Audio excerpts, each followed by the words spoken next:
Chapitre 4. Bilan thermique du corps humain. Ce chapitre s'inscrit dans la partie 2, le soleil, notre source d'énergie. Comme tous les mammifères, l'être humain conserve une température corporelle stable autour de 37 degrés Celsius. On dit que c'est un homéotherme. Par ailleurs, l'homme est présent partout à la surface du globe, ce qui signifie qu'il est amené à vivre dans des milieux où la température varie. Pourtant, sa température interne reste constante. Il y a donc un système de régulation qui maintient la température interne constante malgré les variations extérieures. Voyons dans un grand 1 comment l'être humain produit sa propre chaleur. On parle de thermogenèse.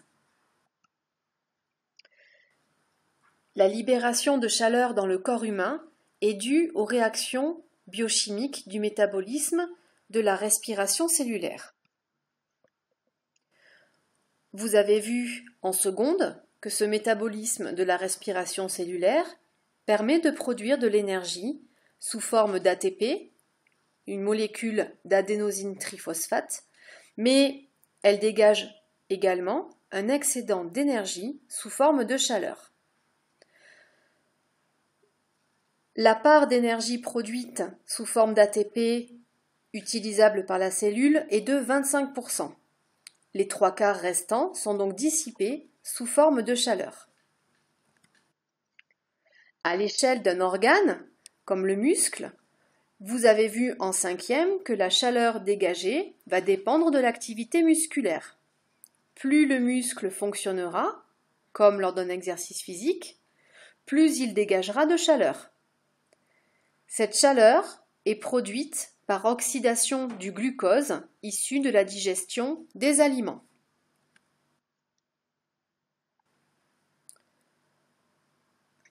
En effet, les aliments ne peuvent pas être utilisés tels quels par les cellules. Ils doivent subir des transformations grâce à une succession de réactions enzymatiques permettant de réduire les grosses molécules en plus petites molécules utilisables par la cellule. C'est le mécanisme de la digestion. Ainsi, la composition de nos menus doit donc apporter l'énergie nécessaire au fonctionnement de base de notre organisme. C'est le métabolisme basal. Mais nous devons également compenser les dépenses supplémentaires liées à une activité physique par exemple. Voyons maintenant, dans un grand 2, les échanges thermiques entre le corps humain et son milieu.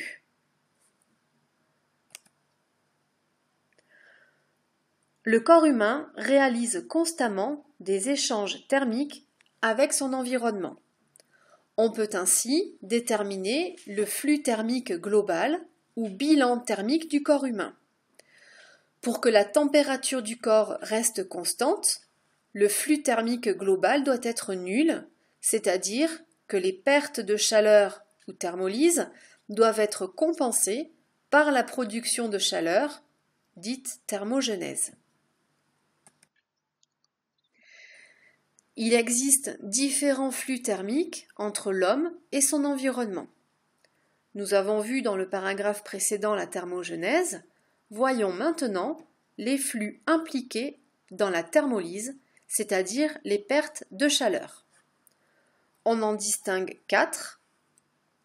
Le rayonnement, la conduction, la convection et enfin l'évaporation.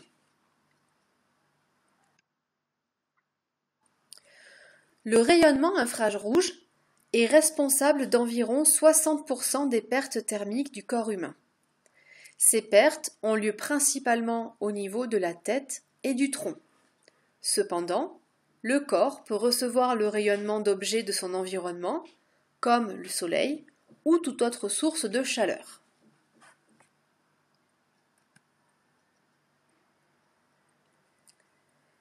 La conduction est responsable d'environ 3% des pertes de chaleur du corps humain.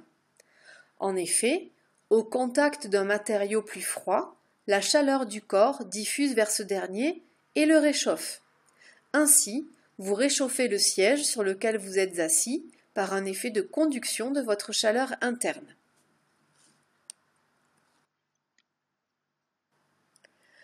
La convection thermique correspond à 15% des pertes de chaleur du corps humain. Chez l'homme, au niveau des poumons par exemple, l'air qui entre est plus froid. Il va alors se réchauffer au contact de l'air chaud déjà présent.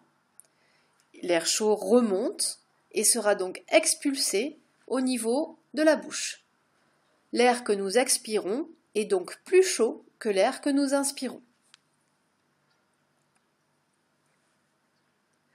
Enfin, l'évaporation représente environ 22% de la perte de chaleur par le corps humain. Elle correspond à l'énergie nécessaire au changement d'état de l'eau liquide présente naturellement à la surface de la peau.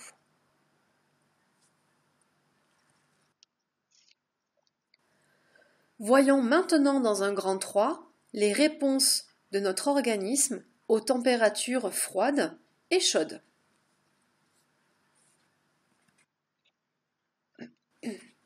La température du corps varie. Elle peut varier au cours d'une journée ou au cours d'un cycle menstruel chez la femme.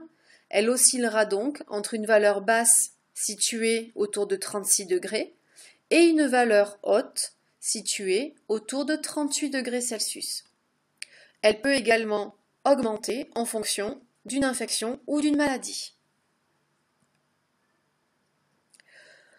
Lorsque la température corporelle varie, le bilan thermique varie également. L'organisme doit donc mettre en œuvre des stratégies pour rétablir l'équilibre thermique afin de garantir son intégrité physiologique et donc afin de rester en bonne santé, voire en vie.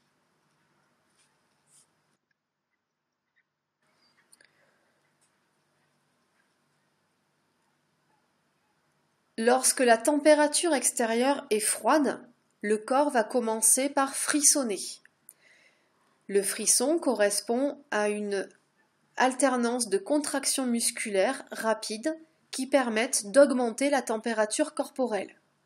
En effet, la contraction du muscle est une activité musculaire qui va donc dépenser de l'énergie et dégager de la chaleur. Un deuxième mécanisme est la vasoconstriction des vaisseaux sanguins.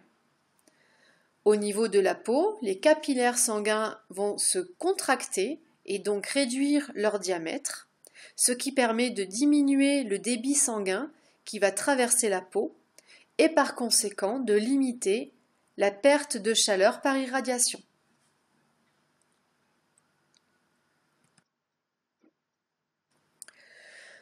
En cas d'extrême fraîcheur ou de froid intense, il faut également changer ses comportements en se mettant à l'abri ou en portant des vêtements appropriés par exemple. Voyons maintenant ce qu'il se passe lorsque la température extérieure est chaude.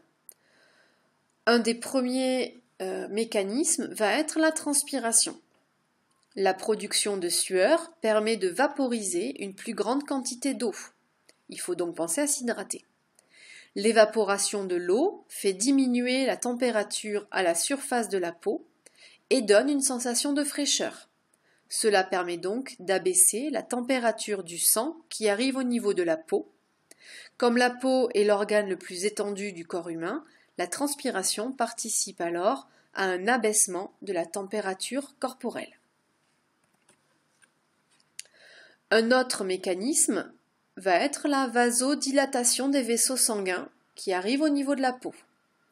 En se dilatant, plus de sang arrive au niveau de la peau, ce qui entraîne un rougissement de l'individu, mais surtout, plus de chaleur va pouvoir se dégager. Au niveau de la peau, la chaleur produit un rayonnement infrarouge, comme nous l'avons vu précédemment. En dilatant les capillaires sanguins présents dans le derme, plus de chaleur peut être évacuée, ce qui, associé à la transpiration, permet d'abaisser la température corporelle afin de la maintenir autour de 37 degrés Celsius. Enfin, comme lorsqu'il faut se protéger du froid, il faut également adapter son comportement pour se protéger des fortes chaleurs.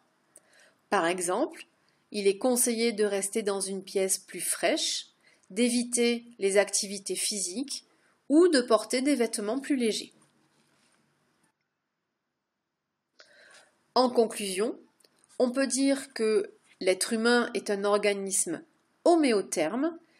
Il a donc une température interne constante qui doit se maintenir autour de 37 degrés Celsius.